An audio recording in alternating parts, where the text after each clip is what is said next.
하나님 말씀 사무엘하 17장 24절에서 18장 4절까지의 말씀입니다. 사무엘하 17장 24절에서 18장 4절입니다.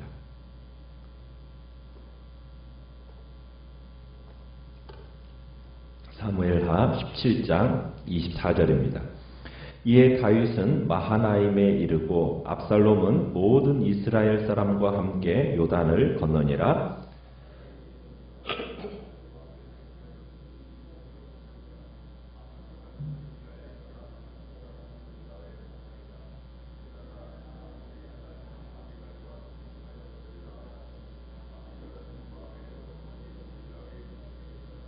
이에 이스라엘 무리와 압살롬이 길르앗 땅에 진치니라.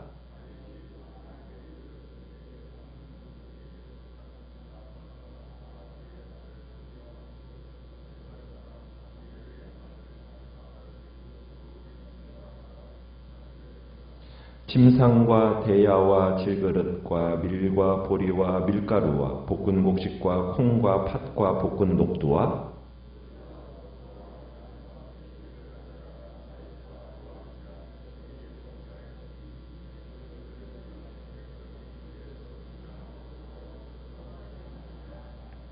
이에 다윗이 그와 함께한 백성을 찾아가서 천부장과 백부장을 그들 위에 세우고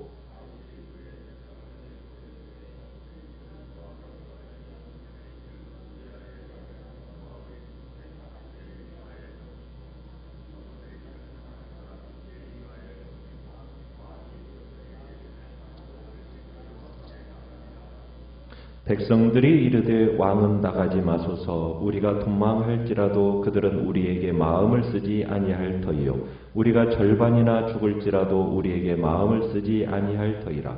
왕은 우리 만명보다 중하시오니 왕은 성읍에 계시다가 우리를 도우심이 좋으니이다 하니라.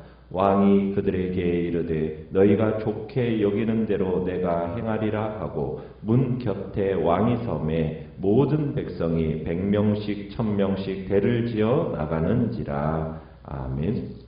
오늘 말씀의 제목은 다윗의 임전태세라는 제목으로 말씀을 나눕니다. 압살롬이 온 이스라엘을 모아서 다윗을 추격하는 동안에 다윗은 24절에 보면 어디에 이르렀다고 얘기하고 있습니까? 마하나임이라는 곳에 이르게 되었고, 압살롬은 그제서야 이제 모든 이스라엘과 함께 다 요단강을 건너게 되었다라고 얘기하고 있습니다. 그러니까 후세의 계략이 성공한 거죠. 어느 정도 그래서 시간을 벌게 된 겁니다. 자, 이 귀한 시간을 벌었기 때문에 이제 다윗은 자신의 군대를 정비할 수가 있었습니다. 25절에 가보면은 압살롬은 요압에 맞설 군 지휘관으로 누구를 세웠다고 얘기하고 있습니까? 아마사라는 사람을 세우고 있죠. 그런데 이 아마사에 대한 설명이 이렇게 되고 있죠. 이스라엘 사람 이드라라 하는 자의 아들이라고 얘기를 하고 있습니다. 자, 그런데 이 이드라가 나하스의 딸 아비갈과 동침해서 그를 낳았는데, 이 아비갈은 누구라고 얘기하고 있어요? 요압의 어머니 스루야의 동생이다, 이렇게 얘기하고 있습니다. 그러면 아마사와 요압의 관계는 어떤 관계입니까? 이종사촌지간이죠. 이종사촌지간. 자, 그러면은 다윗과는 지금 또 어떤 관계가 되는 겁니까? 삼촌과 조카 사이가 되는 거예요.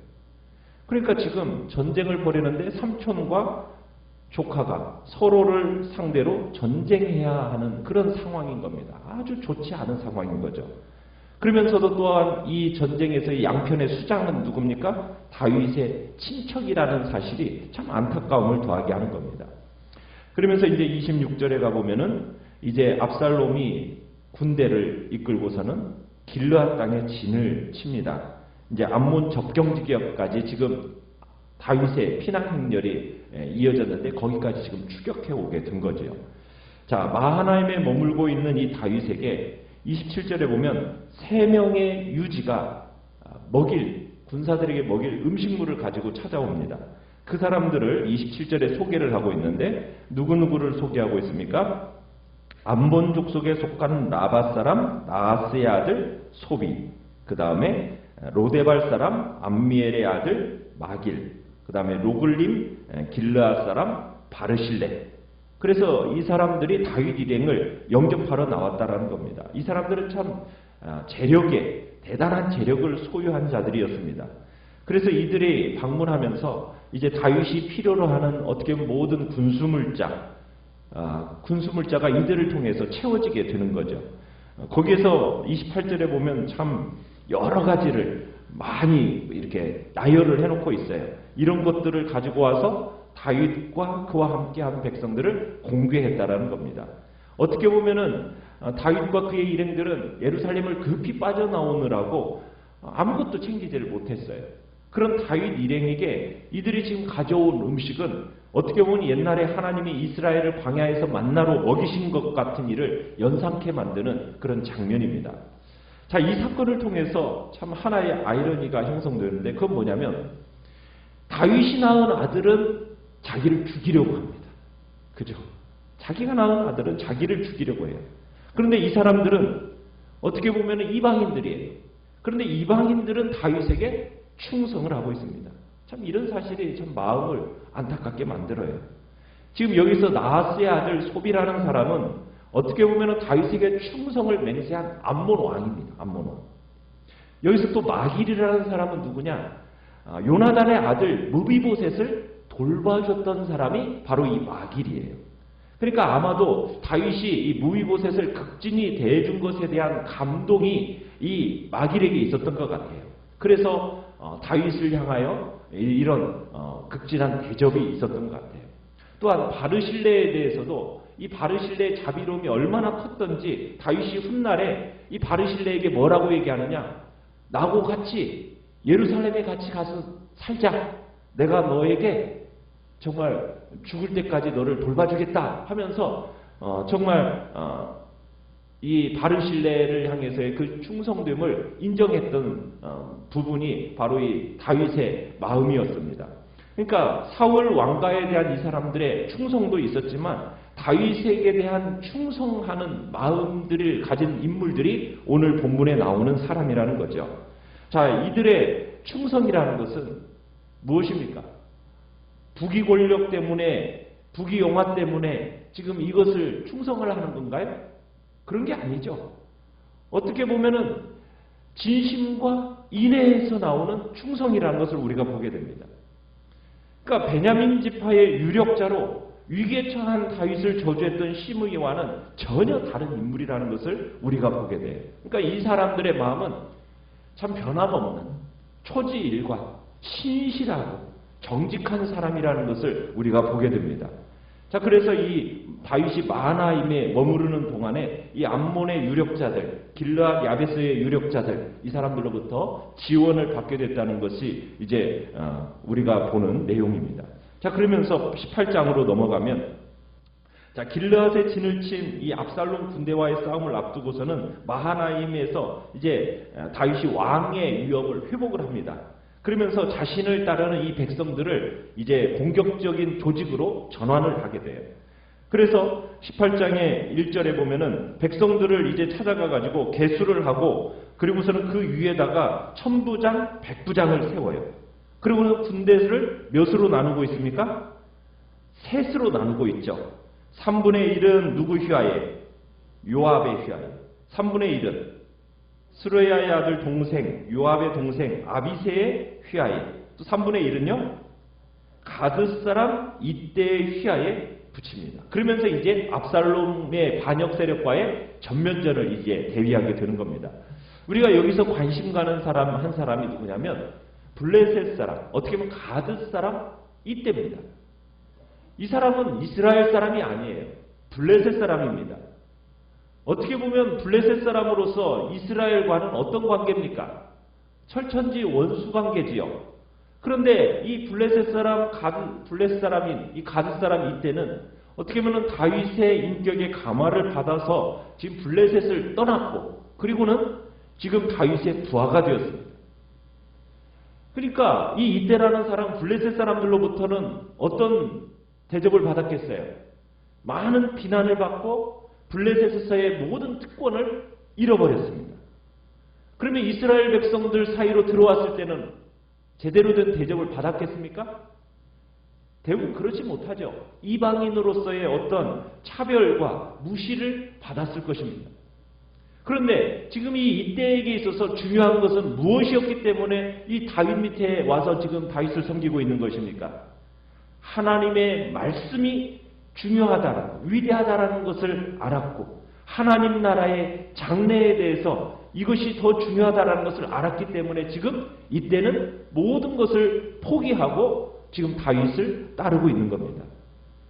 다윗이 지금 실각했어요.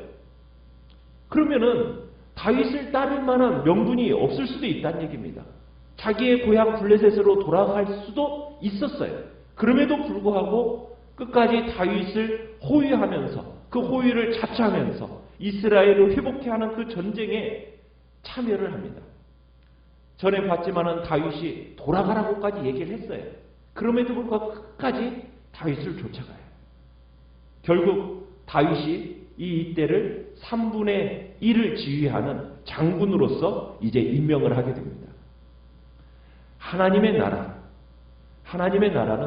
바로 이렇게 회개하고 돌아온 블레셋 사람, 그 사람이라 할지라도 얼마나 귀하게 생각하는지를 오늘 보게 되는 거예요. 그러니까 다윗의 큰 장점 중에 하나는 뭐냐면, 일단 하나님께 헌신하는 사람이라면 그 출신이나 그의 신분을 따지지를 않고 그 사람을 믿고 기용한다라는 것을 우리가 보게 되는 것입니다. 자, 군대를 재편했습니다. 이제 적극적인 공세 작전을 이제 다윗이 하다를 합니다.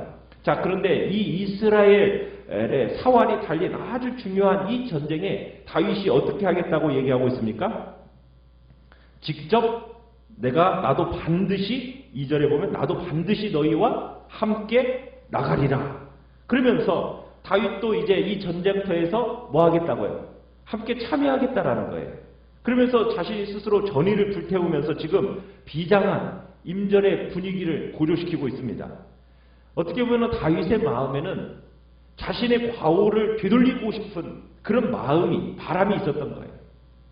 이 순간 받고 있는 이 하나님의 이 징벌의 발단이 어디에서부터 시작되었습니까? 밧세바 사건이거든요. 이 밧세바와의 이 간음 사건 때문에 지금 여기까지 진행이 되어진 거예요. 그런데 이 밧세바의 사건이 왜 일어난 겁니까?